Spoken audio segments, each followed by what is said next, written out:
এবার রাতুলকে পুলিশের তুলে দিল অনিক ও মেঘলা। উনি একটি পর্ব দেখতে পাবে এই নাটকের দর্শকরা। এই নাটকের দর্শকরা সবসময় চাইতো কখন শাস্তি পাবে রাতুল। রাতুল একের পর এক অন্যায় করেই যাচ্ছে, কোনোভাবেই রাতুল শাস্তি পাচ্ছে না। যেভাবেই হোক না কেন রাতুল জেল থেকে বেরিয়ে আসছে, তবে এবার ফেসে গেছে রাতুল। এবার আর কোনোভাবেই জেল থেকে বেরোতে পারবে না সে। এমনই একটি পর্ব আসতে যাচ্ছে, চলুন তাহলে সেই পর্বটি সম্পর্কে আমরা জেনে নেই। ইতিমধ্যে আমরা দেখেছি সাব্বির যেটাই করুক না কেন এটা নিয়ে বৃষ্টিকে ভুল বুঝে অনিক এটাই বিশ্বাস করে এই কাজটা বৃষ্টি করিয়েছে, না হলে সাব্বির কোনোভাবে সাহস পেত না।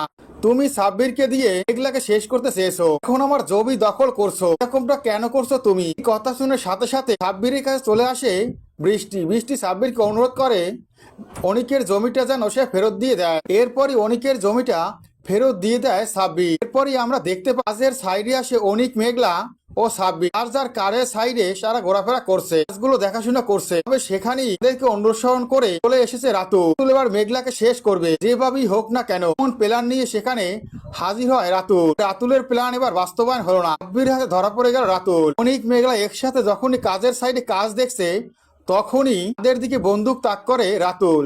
রাতুল বন্দুক তাক করে তাদের দিকে গুলি ছোড়ে। একটুর জন্য বেঁচে যায় মেঘলা। সেই দৃশ্যই দেখতে পায় সাব্বির।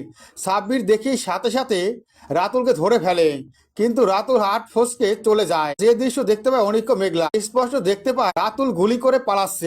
তাদের পিছনে অনিক, রাতুলের পিছনে দৌড়েছে অনিক, সাব্বির এমনকি মেঘলা। সবাই যেভাবেই হোক রাতুলকে ধরতে চাইছে। এক পর্যায়ে রাতুল দৌড়তে দৌড়তে মাটিতে লুটিয়ে পড়ে। তখনই সাব্বির কোষে রাতুলকে ধরে ফেলে। তখনই সেখানে চলে আসে অনিক, এসেই রাতুলকে ঠাটি এক চর মারে, বলে তোর এবার খবর আছে। সিকিউরিটি গার্ড গুলো রাতুলকে ধরে ফেলে। সাথে সাথে সেখানে পুলিশ চলে আসে। পুলিশকে সবটা খুলে বলে মেঘলা। মেঘলার কথা শুনে সাথে সাথেই রাতুলকে গ্রেপ্তার করে পুলিশ। পুলিশের হাতে গ্রেপ্তার হয়ে খুবই রেগে যায় রাতুল। রাতুলকে অনিক ও মেঘলা বলে তোর খবর আছে, একের পরে অন্যায় করে যাবি, ভাবছিস ধরা পড়বি না, তোর কঠিন শাস্তি হবে। এই কথা শুনে অবাক হয়ে যায় রাতুল। গরিব ঘরের রাজপুতানের দর্শকরা এমন একটি পর্ব দেখতে পাবে।